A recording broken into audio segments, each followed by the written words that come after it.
Saludos amados, este es su programa Caminos Inescrutables. En el día de hoy estaremos continuando trabajando con nuestro programa acerca de lo que es la cristología, y en el día de hoy estaremos trabajando la contraparte de lo que es la divinidad de Jesús, en este caso su humanidad. Vamos a estar trabajándolo desde la perspectiva del escritor bíblico o de los escritores bíblicos, en este caso los evangelistas, que estarán dándonos su perspectiva desde su momento histórico de lo que estaba pasando en la vida de ellos y en la vida de Jesús, tanto en el aspecto histórico, social, cultural, religioso, político de su momento histórico, para poder conocer esta verdad histórica de la humanidad de Jesús. Tenemos que conocer cuál era la problemática, a quién le estaban escribiendo y por qué estaban escribiendo de la manera que estaban escribiendo. Esto es bien importante dentro de todos los escritos bíblicos, es decir, que debemos de entrar siempre en lo que es la exégesis bíblica para poder conocer la mente del escritor, o en este caso, qué nos quiso decir en su momento histórico, no en el mío, sino en el de aquellos que escribieron el texto bíblico. Así que en el día de hoy estaremos orando por este programa y pidiéndole al Señor que nos dé su guianza y su dirección para poder entrar dentro de esta verdad bíblica y poder mirar qué es lo que los escritores bíblicos nos están diciendo acerca de este acontecimiento del nacimiento de Jesús. Tenemos que verlo desde varias perspectivas, pero antes de ello vamos a orar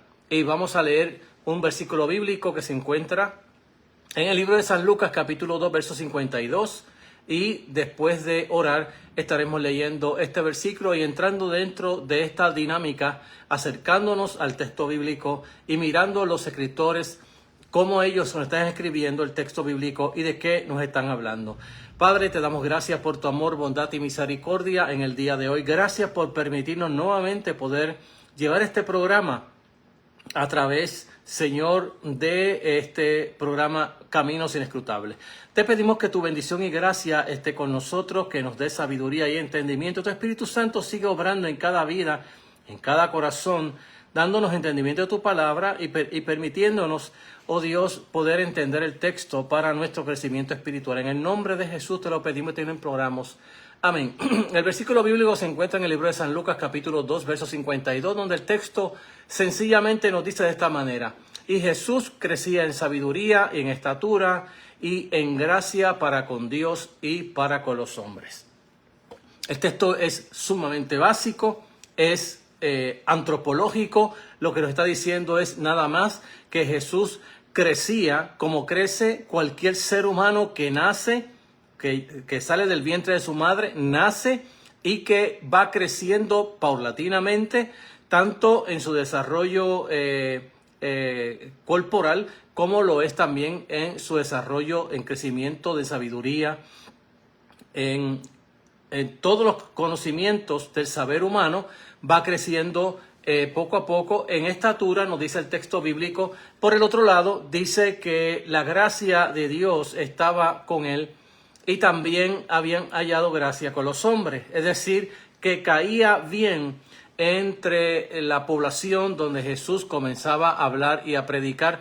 Y el texto bíblico nos va a decir por qué razones su vida, su predicación y enseñanza hacía que caía bien con el pueblo, quizás no con los líderes religiosos, pero sí con el pueblo. Bien, esta es la parte antropológica del texto bíblico, donde el texto claramente nos está diciendo que Jesús era un humano cualquiera, es decir, una persona como cualquier otra que nace de una madre, que tiene un padre y que también, aparte de ello, Jesús crecía normalmente en su vida humana.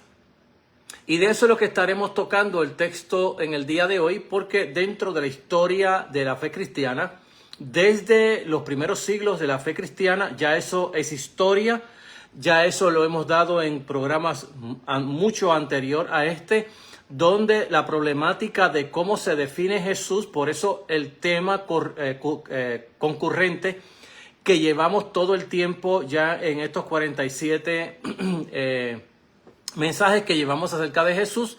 En todas las preguntas que se hace en la salida del tema es ¿quién es Jesús?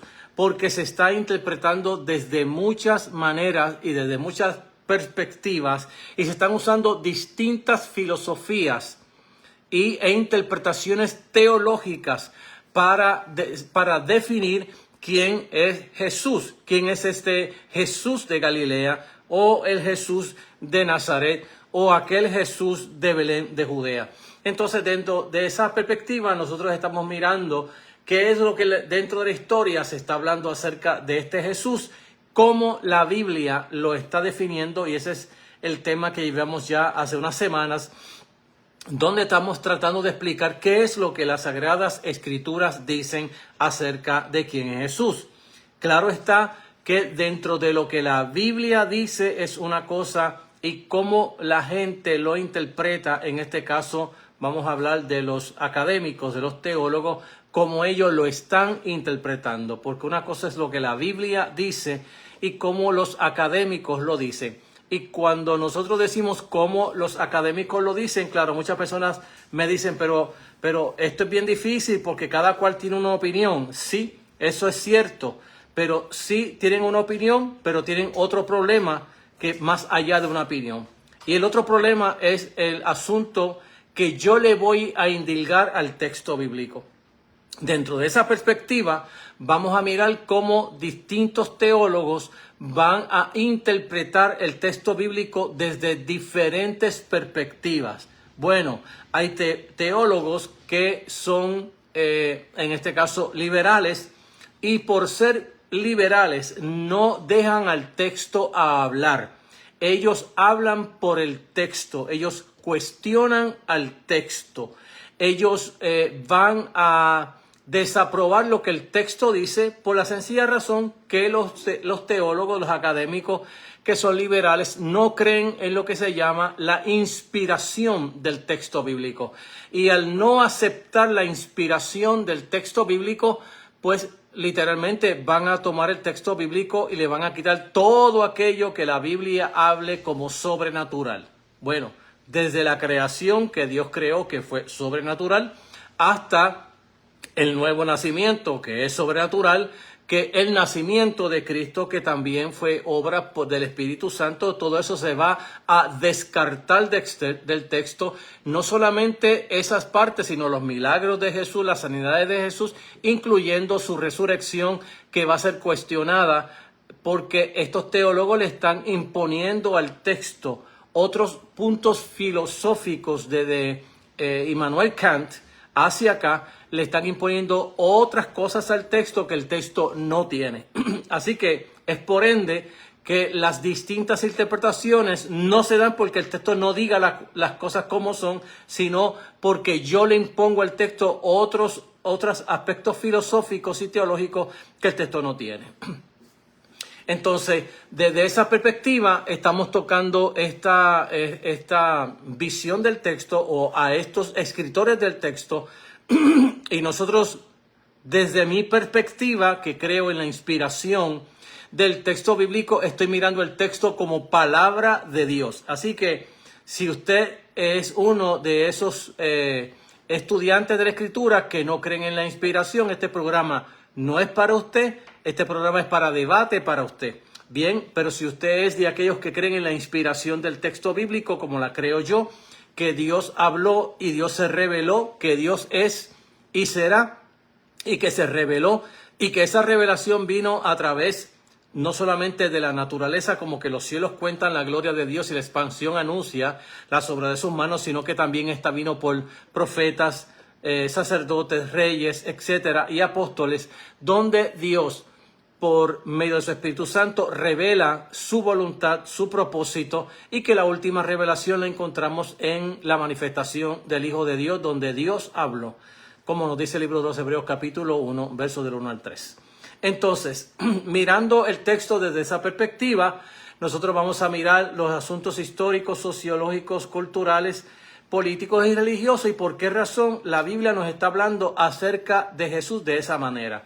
Entonces, nosotros nunca hablamos desde el vacío. Yo estoy aquí ahora hablando a través de una cámara a las personas que me escuchan. Yo vivo dentro de un contexto histórico, social, cultural, político y religioso. Y todos los problemas que se añaden a esta verdad de la que yo estoy hablando ahora mismo. Cuando yo enseño la palabra del Señor, cuando yo predico la palabra del Señor, tomo en cuenta mi realidad en la cual yo vivo. Dentro de mi realidad yo le voy a explicar el texto desde esa realidad en la cual yo vivo. De la misma manera, los escritores bíblicos hicieron lo mismo con el texto bíblico, hablando de la realidad de su momento histórico y explicando el porqué de las escrituras. ¿Por qué es que la Biblia le da énfasis a algo tan sencillo como la naturaleza humana de Jesús? Dentro del género humano, Jesús es varón. Dentro de ese género de varón, Jesús nació en un momento político dado. La Biblia es explícita. Dice que nació en los días de Herodes.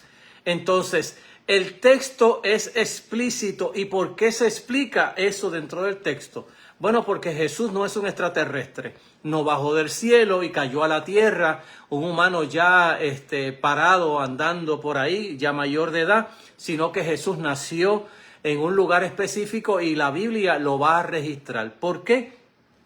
Bueno, el por qué es porque habían bastantes filosofías griegas para el tiempo de los propios evangelistas y para los propios apóstoles del Señor.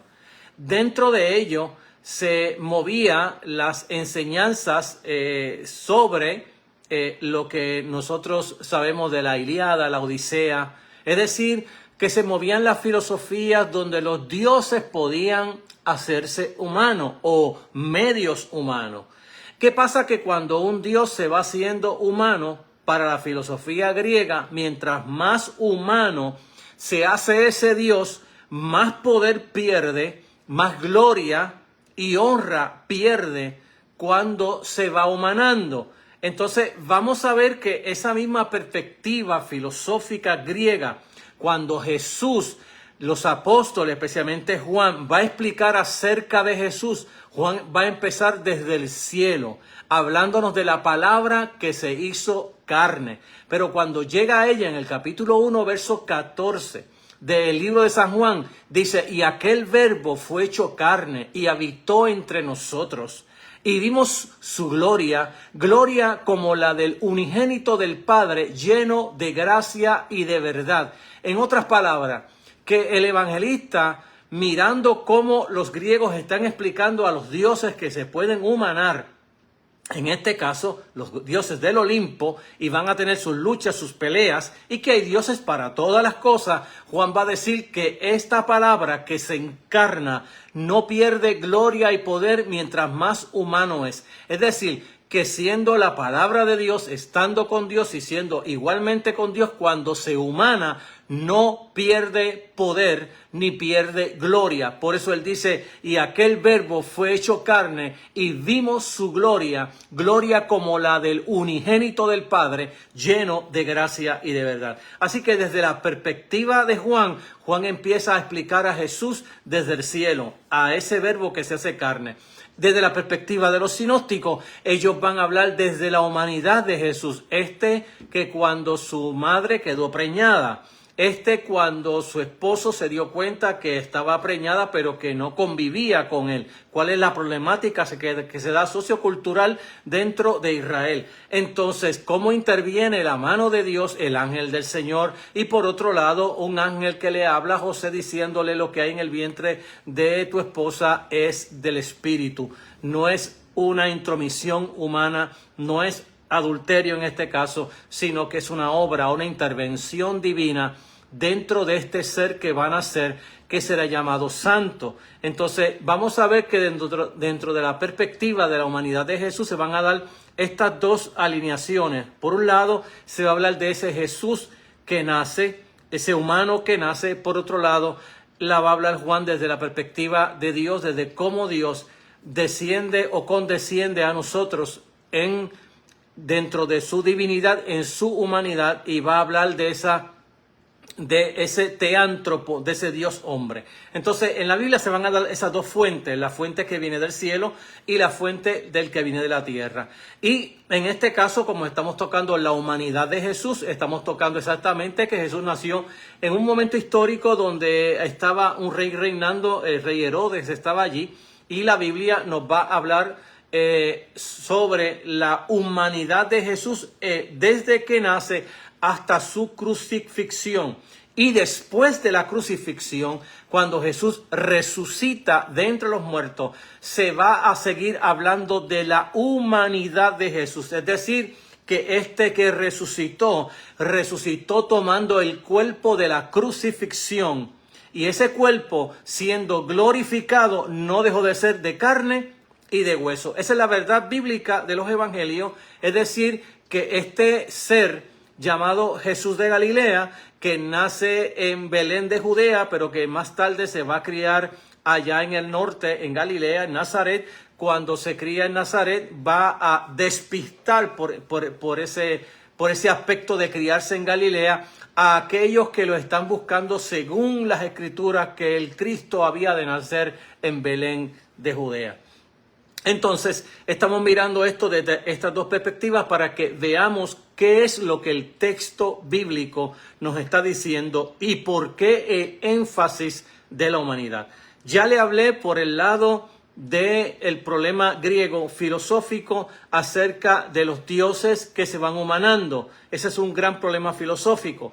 Por otro lado, va a encontrarse con otro movimiento del gnosticismo, donde el gnosticismo rechaza totalmente la humanidad de Jesús, y no solamente el gnosticismo, sino también el docetismo, que son dos vías muy parecidas, pero con distintos énfasis que van a negar la humanidad de Jesús. Entonces, en la Biblia, en los evangelistas, se va a encontrar el énfasis de que Jesús era humano, el énfasis de que nació en un lugar, en un momento histórico, en los días de Herodes, que nació en un momento histórico también religiosamente dentro del pueblo judío, de cómo ellos están entendiendo el momento del nacimiento de Jesús.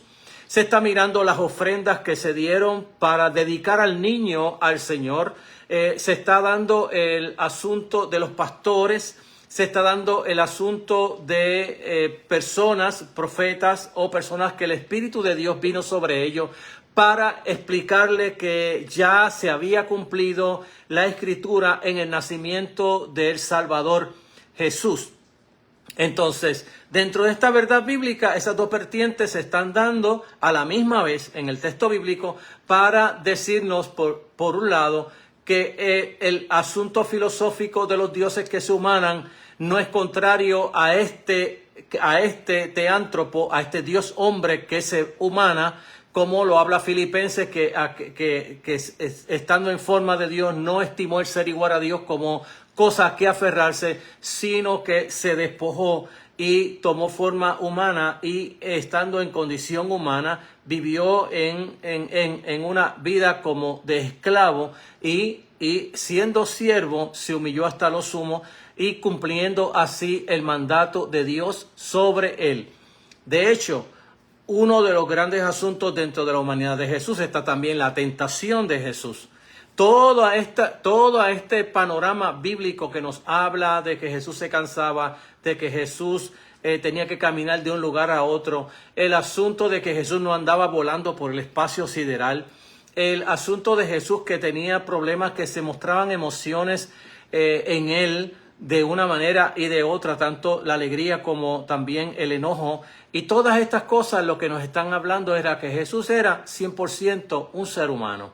100% un ser humano. Y el hecho que de la propia Biblia nos esté diciendo que ese ser humano fue lleno del Espíritu Santo, exactamente lo que nos está hablando de ese Jesús, un ser humano que Dios lo capacita con su Espíritu Santo para que él vaya en el poder del Espíritu Santo a hacer la misión que Dios le cumplió. Y la tentación tenía que ver exactamente con la misión de Jesús y con el sometimiento de Jesús al Padre que lo envía. Eso es todo lo que la Biblia nos habla acerca de esa verdad, y que la verdad de la tentación no se dio solamente una vez como en el momento de la tentación que fue llevado por el Espíritu de Dios al desierto para ser tentado, sino que la tentación se va a dar continuamente en todo su ministerio. Estarán los líderes religiosos tratando de tentarlo para que caiga en las manos, en este caso, de los gentiles. Y por otro lado, Satanás va a estar tratando de destruir lo que está haciendo Jesús, porque en este asunto de la venida de Jesús hay un asunto de una batalla sideral. Jesús contra el diablo y el diablo contra Jesús. Y entonces esta gran verdad dentro del tema del reino de Dios es una verdad intrínseca en los evangelios, donde los evangelistas nos están hablando de que hay una batalla campal, y Jesús mismo la va a referir de la siguiente manera, diciendo que cuando un hombre fuerte, custodiado, que tiene sus almas, él está tranquilo, pero cuando viene uno más fuerte que él y le va a quitar sus víctimas, en este caso Jesús se está refiriendo a las expulsiones demoníacas y a los enfermos que son sanados por su ministerio, que es una gran evidencia de que el reino de Dios ya había comenzado y había sido lanzado e inaugurado en el ministerio de Jesús, y que Satanás ya estaba perdiendo todo su poder y autoridad, y que la última vencida que le va a dar va a ser en la resurrección, donde la Biblia nos habla desde el libro de Génesis capítulo 3 verso 15 que enemistad pondré entre ti y la mujer, entre ella y la simiente suya, esta te herirá en la cabeza y tú le herirás en el calcañar. Así que dentro de esa profecía bíblica que se encuentra en Génesis 3:15 es lo que va a pasar exactamente en el Calvario, donde Jesús ha sido herido en el calcañar, y que la serpiente, en este caso Satanás, iba a tener una herida de muerte en la cabeza con la resurrección. Fíjese que cuando termina la Biblia de hablar en el libro de Apocalipsis, nunca se mira al diablo como el enemigo que todavía hay que derrotar, sino que al último enemigo que será derrotado será la muerte. Eso es lo que el texto bíblico nos está diciendo. Entonces, mirando esto y desarrollando esta verdad bíblica, en esta introducción que he dado acerca de por qué razón los evangelistas dan un énfasis a algo tan sencillo como el nacimiento de Jesús, dónde nació, con quién se juntó, a quién llamó, con quién se abrazó, quién lo apoyaba, quién no lo apoyaba, cómo lo entendían sus vecinos a él. Todo eso es lo que nos están hablando exactamente de que Jesús era un humano cualquiera, y no como los gnósticos decían que él no podía ser humano, sino que él tenía una apariencia de humano, pero que él nunca fue crucificado, porque es imposible que Dios fuese crucificado. Entonces de ahí se sacan otras teorías dentro del gnosticismo y dentro del docetismo, donde el Cristo abandonó a Jesús en la cruz. Y entonces abandonarlo, ese Jesús murió, pero que Dios en Cristo no murió. Entonces esas son las cosas que suceden, y por qué la iglesia en los primeros 4 o 5 siglos de la era cristiana estuvo luchando tanto con tanta falsa enseñanza, y por qué cada cual tenía una opinión distinta acerca de quién es este Jesús. Y otro problema que tenemos todavía en el día de hoy, que se arrastra desde Ario para acá, es el problema también de los falsos testigos de Jehová, que todavía siguen negando que Jesús era divino, y que Jesús era un simple mortal, un simple hombre o un semidios, que más tarde van a evolucionar hablando de un semidios, pero que no era coigual con Dios, porque la divinidad la están mirando desde el asunto de los reinados, de los poderosos. Y como lo están mirando desde ese asunto, están descartando la divinidad de Jesús, y hasta el día de hoy los testigos de Jehová en su propia Biblia que usan, ellos van a hablar de uno como un unigénito y no como la del unigénito del Padre, y van a seguir tanteando con el texto bíblico con el fin de no declarar que el texto bíblico está diciendo que Jesús era divino y que a la misma vez Jesús era humano. Ese problema de esa doble naturaleza humana y divina, como le llamamos nosotros en teología, este teántropo, o esta unión hipostática que se habla, o sea, esta unión de un humano y un divino, dentro de ellos 100% humano, 100% divino, es lo que llamamos en teología la unión hipostática, o lo que hablamos este teántropo, este Dios hombre. Entonces, vamos a estar mirando cómo la Biblia habla y por qué la Biblia le da el énfasis a la humanidad de Jesús y qué tiene que ver la humanidad con el plan de salvación. Porque es una de las verdades, porque dentro del tema del reino de Dios, una de las verdades que Jesús tiene en su conciencia.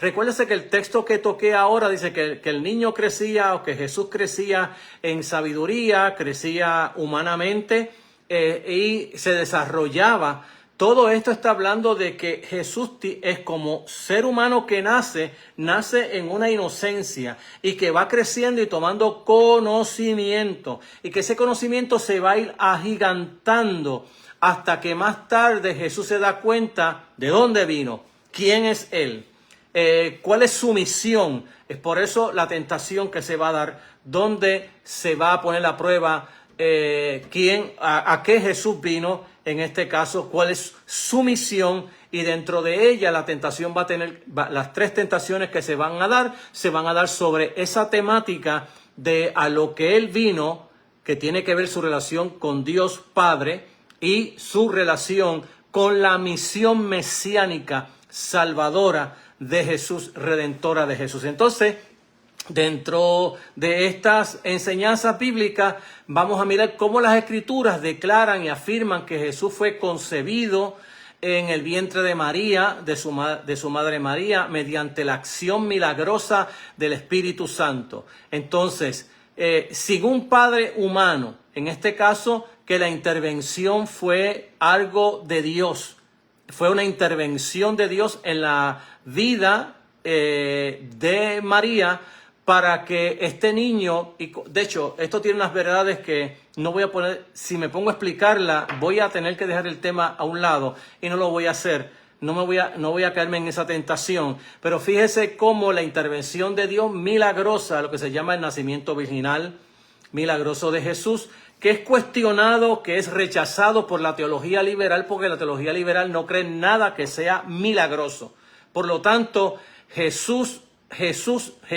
María y José son los padres literal de Jesús para la teología liberal, porque ellos no entienden, no lo van a entender, no lo pueden comprender, porque le han indilgado el texto la filosofía kantiana. Entonces, dentro de la filosofía kantiana racionalista, Dios no puede hacer milagros, Dios no interviene. Este caso de lo que llamamos nosotros el deísmo, de donde nacen los padres de la nación americana, que la iglesia dice no, que en Estados Unidos la gente son cristianos evangélicos. Pues no, porque los padres que crearon esta nación y que pusieron las leyes en esta nación no eran cristianos para nada, eran deístas. Entonces el deísmo es una cosa y el teísmo es otra cosa, y la Trinidad es otra cosa. Entonces, cuando miramos el deísmo, yo puedo entender que hay un ser sobrenatural que creó los cielos y la tierra, pero que está por ahí en otro lugar, por allá por otros lugares, que no le interesa nada la creación, que no interviene en ella, que no la mira ni está protegiéndola ni sustentándola. Así que eso es el deísmo. Entonces, dentro de la verdad de los padres de la nación americana, eran deístas, no cristianos.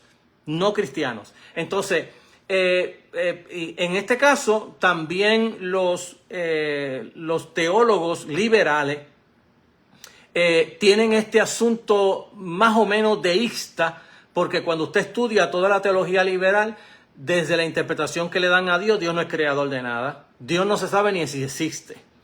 Entonces, el Espíritu Santo tampoco. Y Jesús era Jesús el humano, Jesús nunca fue divino. Jesús murió, pero no resucitó. Tampoco ascendió al cielo y tampoco volverá. Así que cuando miramos por qué se interpreta la Biblia de distintas maneras, es que yo, como estudiante del texto, como teólogo del texto, yo le voy a indilgar al texto mis filosofías que yo creo que tengo que indilgarle para interpretar este texto bíblico. Así que el texto para la teología liberal es un texto religioso, no es un texto divino, es decir, no es un texto santo. Perdóneme la palabra divina que no va ahí. No es un texto santo porque no hay ninguna inspiración de Dios. Dios no habló nada. Entonces, dentro de esa verdad, la teología liberal va a interpretar esta historia de Jesús desde el punto de vista de lo que se llama la búsqueda del Jesús histórico. Entonces, nosotros también estamos hablando del Jesús histórico, pero sin divorciarlo de la humanidad. Claro que en estudios bíblicos como este estamos hablando de una parte nada más, es decir, de la humanidad, pero a la misma vez estamos tocando también su parte de la divinidad.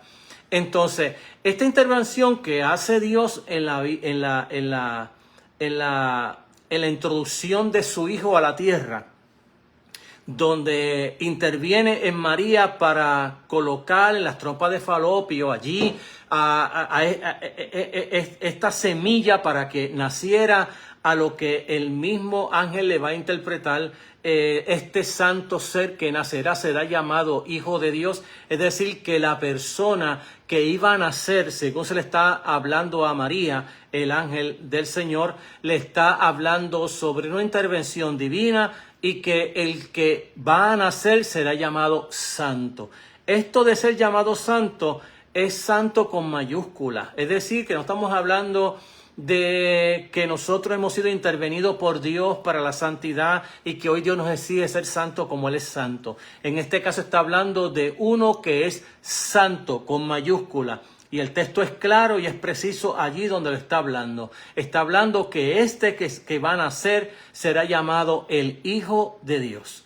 Entonces, estas grandes verdades que encontramos en el texto bíblico las creemos si creemos en la inspiración de la palabra de Dios. Si no creemos en la inspiración de la palabra de Dios, podemos tomar la parte de la teología liberal diciendo no, que Jesús no era ningún hijo de Dios nada, que Él era simplemente un humano y que no hace falta hablar más nada de Él, como lo hace la teología liberal.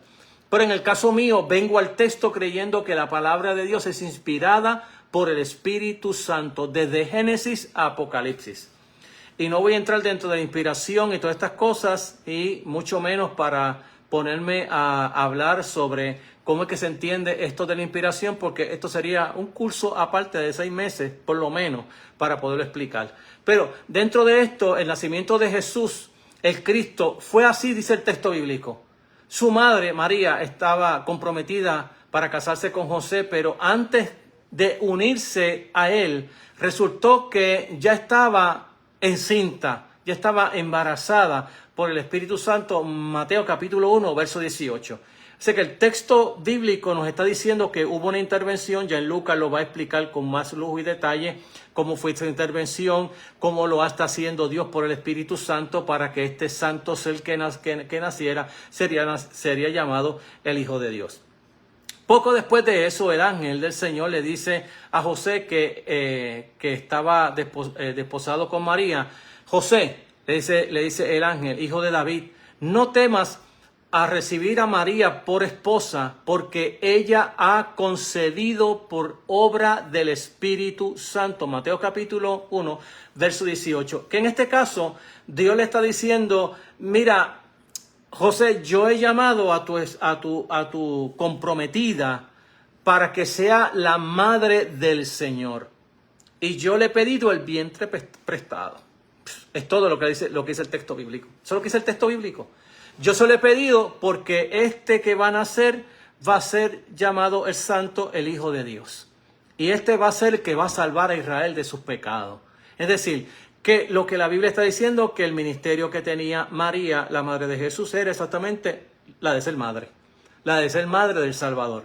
Entonces, luego leemos que José hizo lo que el ángel del Señor le había mandado y recibió a María por esposa, pero no tuvo relaciones conyugales con ella hasta que dio a luz un hijo, a quien le puso por nombre Jesús. Mateo capítulo 1, versos 24 y 25, ¿verdad? Porque ya el Señor le había dicho que le pusiera por nombre Jesús o Josué, que significa Salvador.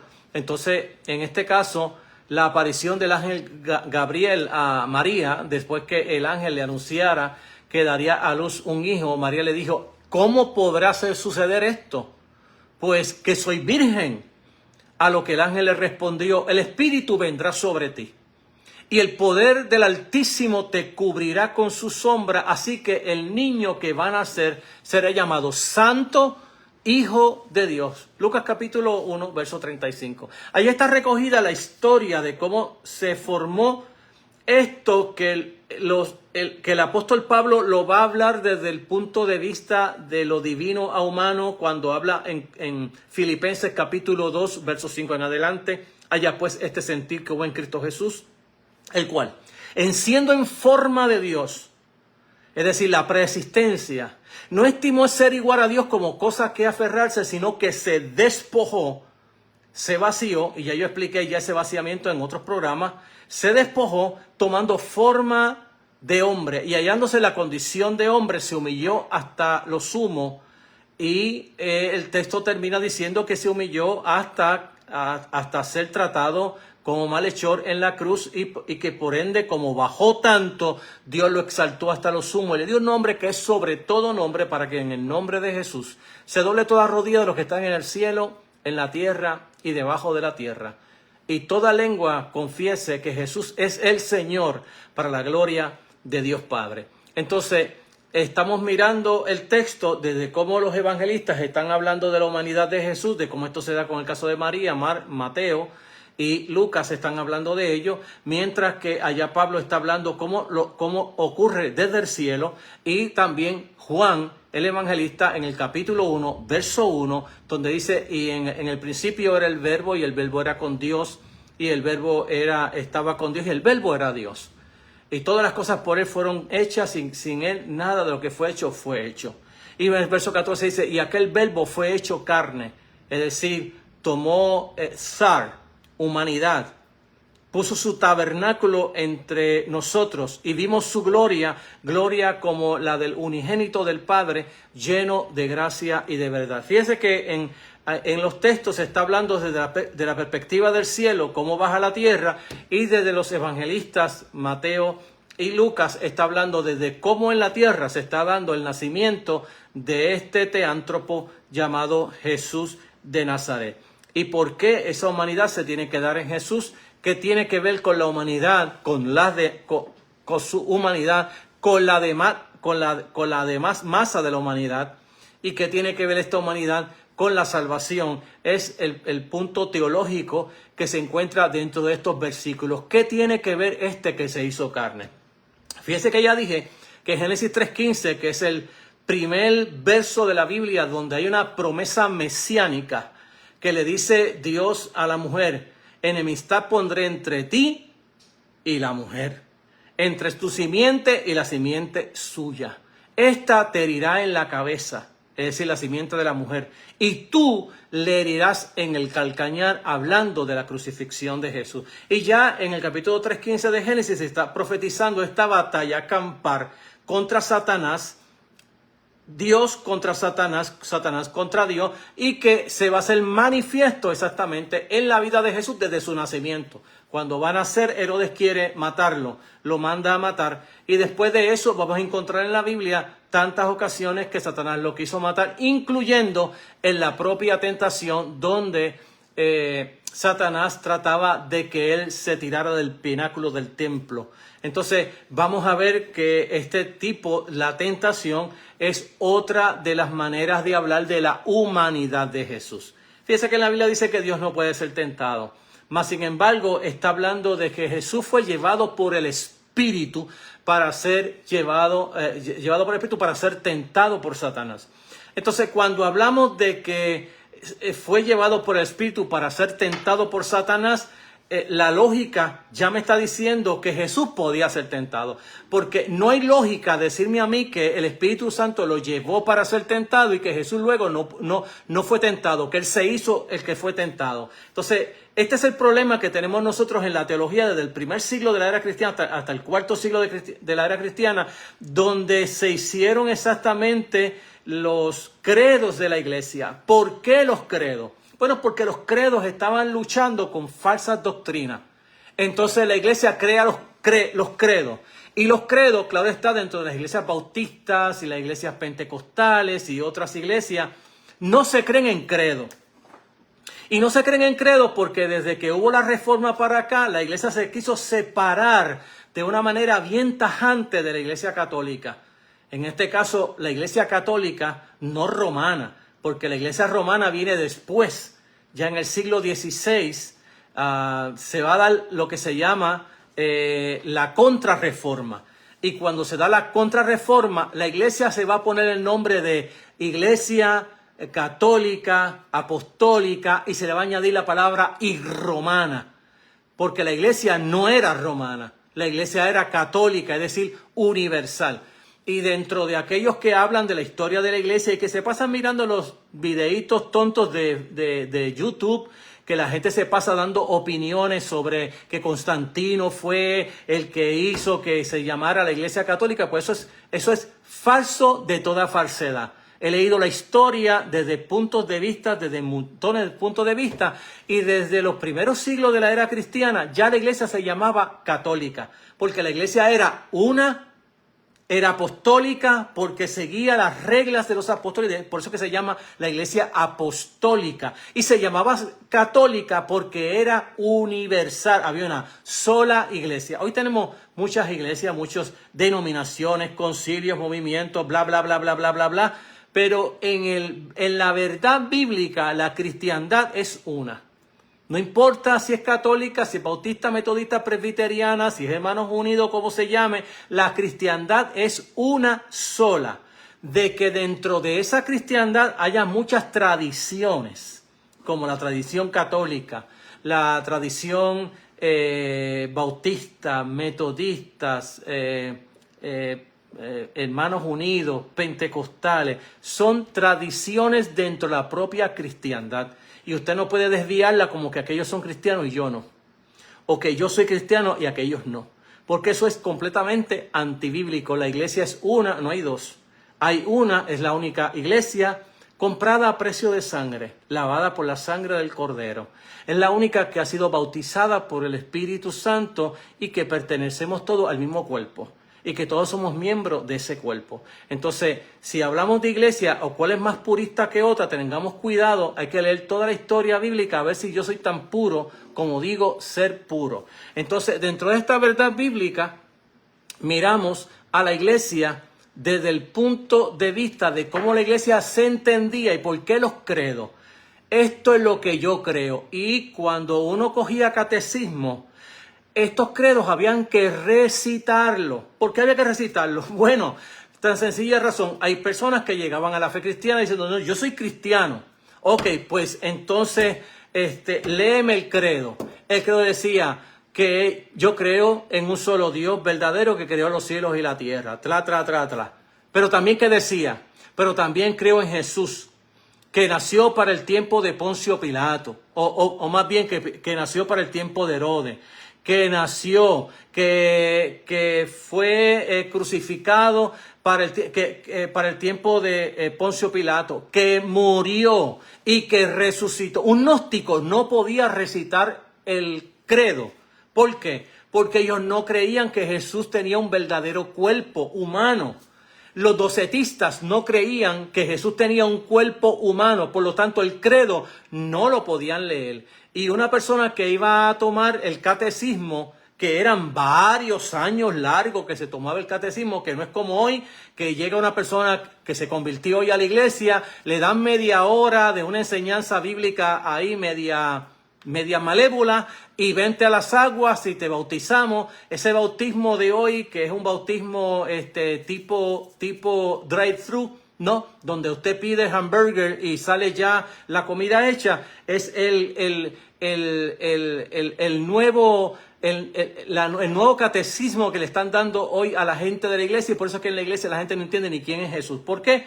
Porque no se ha leído ni el credo, no saben nada acerca de quién es Jesús y quién fue el que yo confesé, a quién fue el que yo declaré que es el Hijo de Dios, el Salvador. Entonces, dentro de esa verdad, la iglesia tardaba años en que una persona se bautizara. Entonces, cuando nosotros miramos a lo que llaman la iglesia católica, 200 años antes que Constantino hubiera ni nacido, ya la iglesia se llamaba católica. Entonces, Constantino, cuando ya tiene problemas con la guerra y con el problema de si ganaba o no ganaba la guerra, él tiene un supuesto sueño, visión, donde él va a ver dentro de su guerra el símbolo de la cruz. Y él entiende que como él ve el símbolo de la cruz y la iglesia andaba en catacumbas, en cuevas y escondido, pues él pensó que lo que había recibido había sido de Dios y que él estaba llamado a llamar a la iglesia para que la iglesia lo apoyara en su guerra. Entonces él llamó a la iglesia y le dijo a la iglesia: si ustedes me apoyan a mí en la guerra, yo voy a apoyar sus libros religiosos. La iglesia lo hizo de esa manera, apoyó a Constantino, Constantino ganó la guerra y luego Constantino lo que hace es ahora apoyar a la iglesia. El mismo problema lo va a tener la iglesia reformada, porque parece que la gente no lee la historia, que la historia desde que la iglesia entra en estos convenios con los políticos, no se da cuenta que los políticos también intervienen, como pasó si uno lee los primeros 5 siglos de la era cristiana, se va a dar cuenta cómo los reyes intervinieron en los asuntos de la fe cristiana y en el credo de la iglesia también.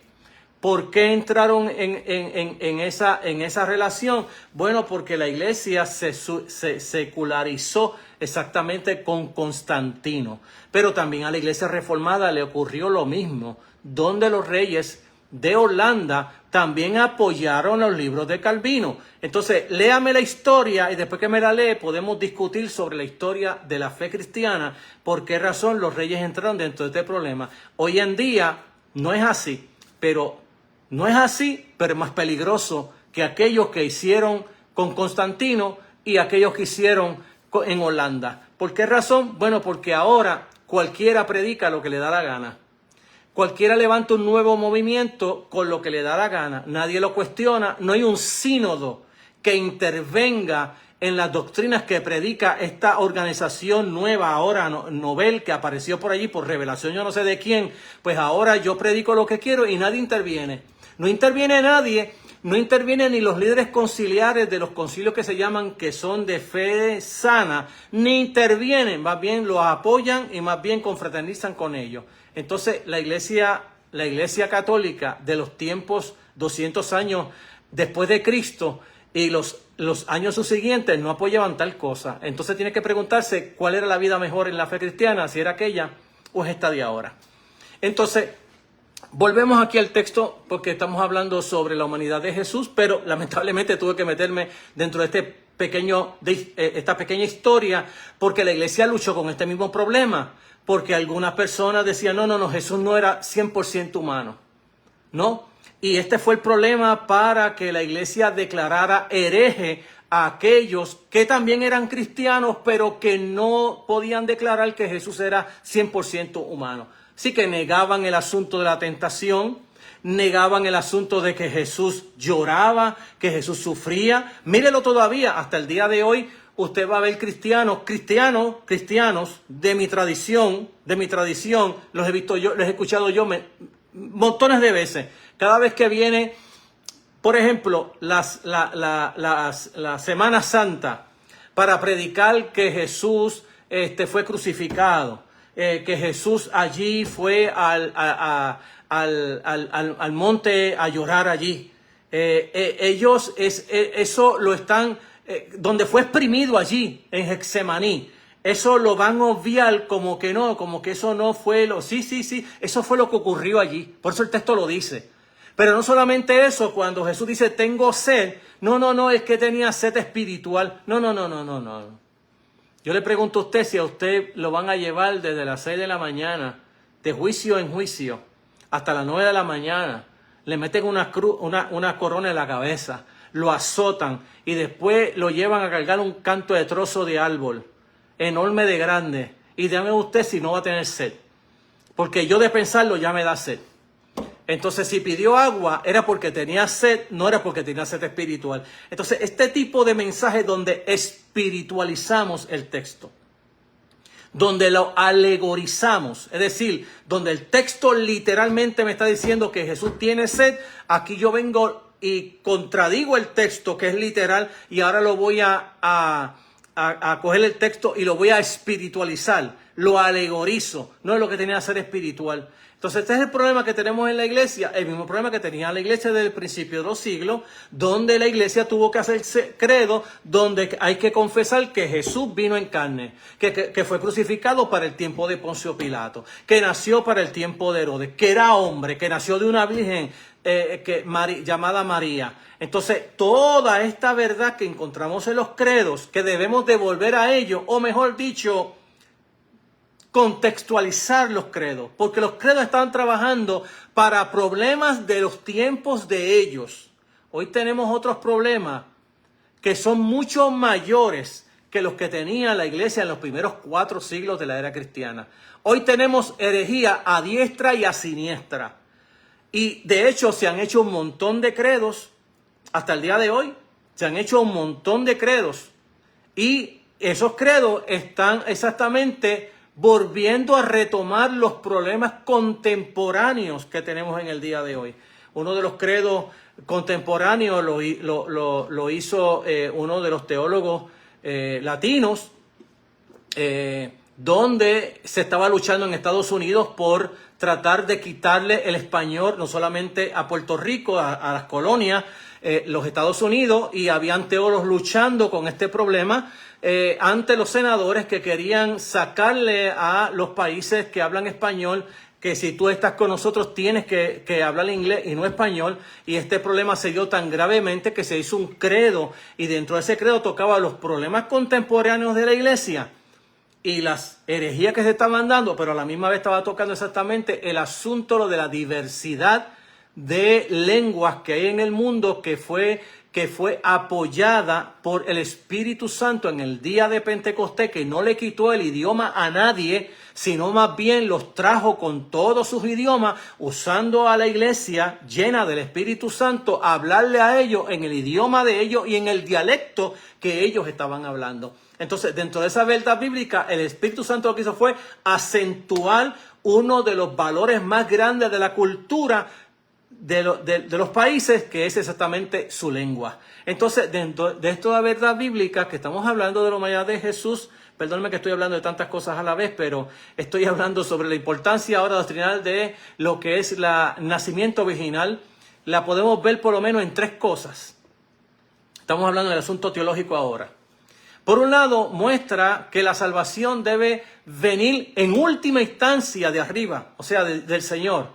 Como Dios había prometido que la simiente de la mujer, Génesis 3:15, había de destruir finalmente a la serpiente, hizo que esto sucediera mediante su poder, no por medio de esfuerzos humanos.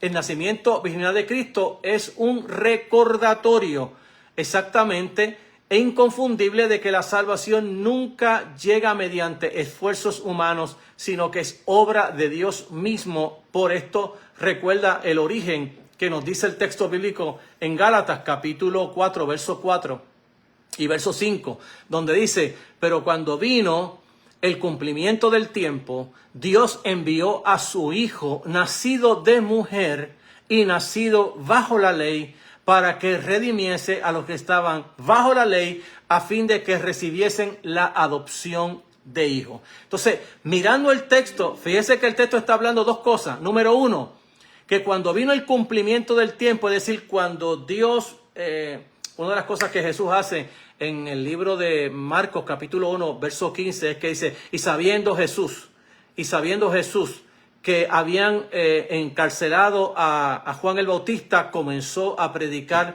el evangelio del reino, diciendo: arrepentíos, arrepiéntanse y crean a las buenas nuevas, porque el tiempo se ha cumplido. Entonces, eso del tiempo se ha cumplido, tengo que explicarlo en otro tema, que es el tema del reino, pero ahora no lo puedo explicar. Pero fíjese que aquí en el libro de Gálatas 4:4 dice: pero cuando vino el cumplimiento del tiempo, en el cumplimiento de que las profecías mesiánicas, lo que Dios había prometido en el Antiguo Testamento a nuestros padres Abraham, Isaac y Jacob, y lo que había prometido en el pacto davídico, se estaba cumpliendo en la persona de Jesús, que había nacido en Belén de Judea. Entonces, el cumplimiento del tiempo, Dios envió a su Hijo, nacido de mujer. Por un lado, está hablando de su nacimiento humano, el nacimiento virginal, el humano, la humanidad de Jesús. Y por otro lado, que había nacido bajo el régimen de la ley. Jesús no nació en la gracia.